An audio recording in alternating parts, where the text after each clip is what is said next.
From beautiful northern Vancouver Island, it's John Lovelace's Wings Over Canada.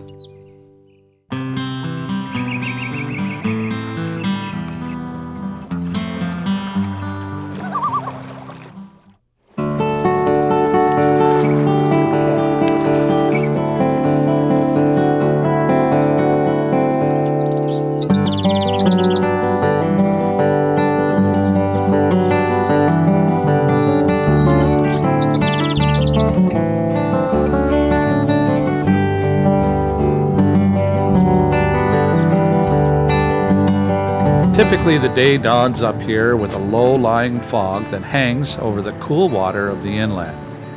We head up to Quatsino, just down channel, about 30 minutes by boat. We are in no hurry. The fog is burning off in the warm rays of a West Coast summer sun, and there's plenty of time to do a little hunting and gathering along the way.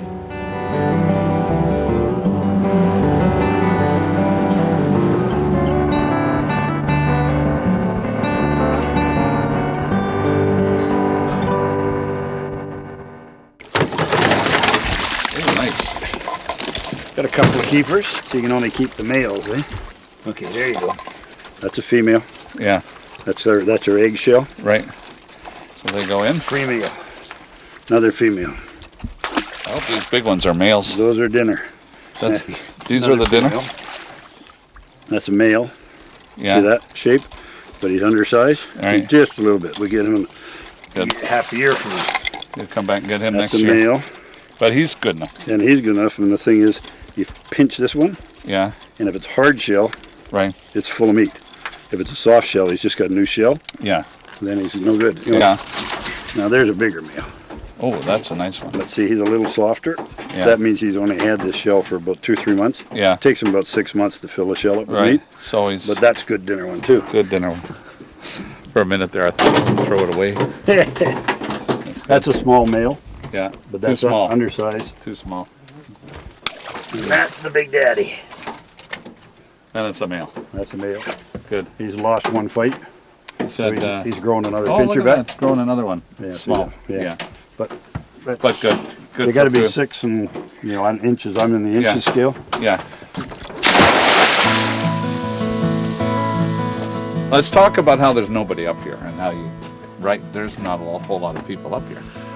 I mean, getting in here. Oh, like this little bay? Yeah, or this whole area. I'm talking about the area now. Yeah, this is, most of the people, if you saw them today, they'd be on the outside fishing. They'd go out past Winter Harbor. But this inland waterway, there's about 40, 50 kilometers of inland waterway. Nobody uses it. And how do you get up here? I mean, you can't come in from the Pacific side. You got to come in this way. Yeah, we drive in from, there's a turnoff over by Port Hardy on the highway there. Mm-hmm. Over to Port Alice, 30-kilometer drive over. Yeah. Put your boat in, and you get And you get all this? And you got Rupert Inlet, Holberg Inlet, Quatsino Sound, right out to the Mahata. You don't have to worry about the open ocean.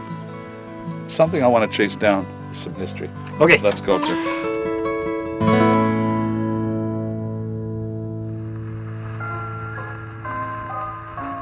Quatsino is a tiny hamlet of 91 people. It's located on Quatsino Sound. The village is known to have one of British Columbia's only one-room schoolhouses still in use today.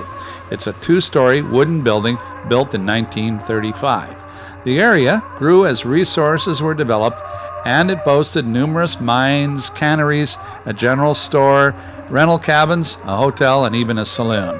The village was a thriving community up until the 1940s, when, without road access, its economy was usurped by its neighboring towns. It's almost as if time has stood still here, amongst the old-growth forest. The oldest building on North Vancouver Island is also located in Quatsino. It's a woodland chapel called St. Olaf's Anglican Church, and it was built in 1897.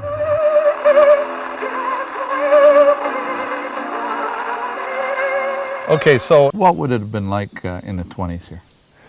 In the 1920s, well, it would have been quite isolated. Today you can be in town to the road system in an hour, and you can be on your way to the city. But back in the 1920s, it would probably take you a week to get to Vancouver. There was a steamship service that came in here every week or 2 weeks, and that was pretty much the only way out of here. So it was quite restricted. So you'd have to make your own life? You'd have to, yeah. Entertainment was? Entertainment was whatever you could muster up in the way of musical instruments. Some people played fiddles and violins, and always somebody that played the piano. And describe this one rental place that's available now. Well, it's peacefully located on a wooded point with a $1 million view. You wouldn't happen to own this place, would you? Well, yes, as a matter of fact, I do. And it's for rent? It is for rent, yes. And how big is it? It's approximately 1,500 square feet. 1,500 square feet, Yeah. and how much would it cost to rent this? I would be very happy to rent it to you for $450 a month. What I would find interesting is I don't see any street signs or anything like that. So, I mean, what about postal addresses? How does that work? Well, postal addresses can be a problem.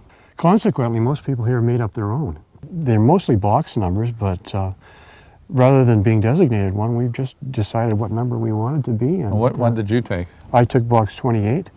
But then you could have just taken a street address. I could have done that, And yeah. somebody else did, and give me an elaborate street address. Well, there's one across the bay here. The fellow calls it 24 Sussex Drive. Same address as the Prime Minister. So you can do whatever you like. So you can pretty much do whatever you like, yes. Okay. As long as you use the right postal code. The biggest joy. The biggest joy is the fact that you don't have to lock your door. You have complete privacy from the rest of the world. You feel safe. It's a tranquil place with great natural beauty. It's hard to name one thing. There's a lot of things. And Yeah. you can come up here and rent that house. Bring your kids up here, and they can go to the one-room school. Mm-hmm. Get them out of the rat race. To an earlier time, a simple time, one-room schoolhouse, and rent to rents that were back in the 40s and 50s. That's incredible.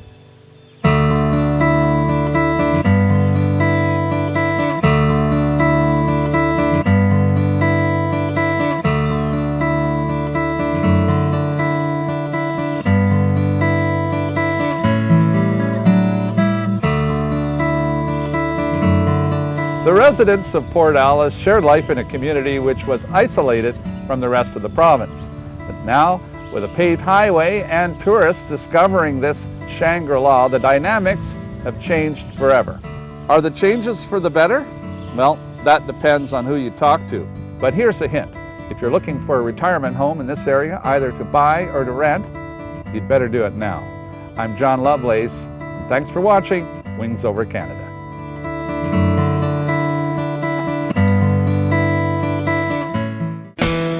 DVD copies of this show and all 172 episodes of the Wings Over Canada series are available, singly or in box sets at wingsovercanada.ca, or give us a call toll-free at 1-866-909-4647.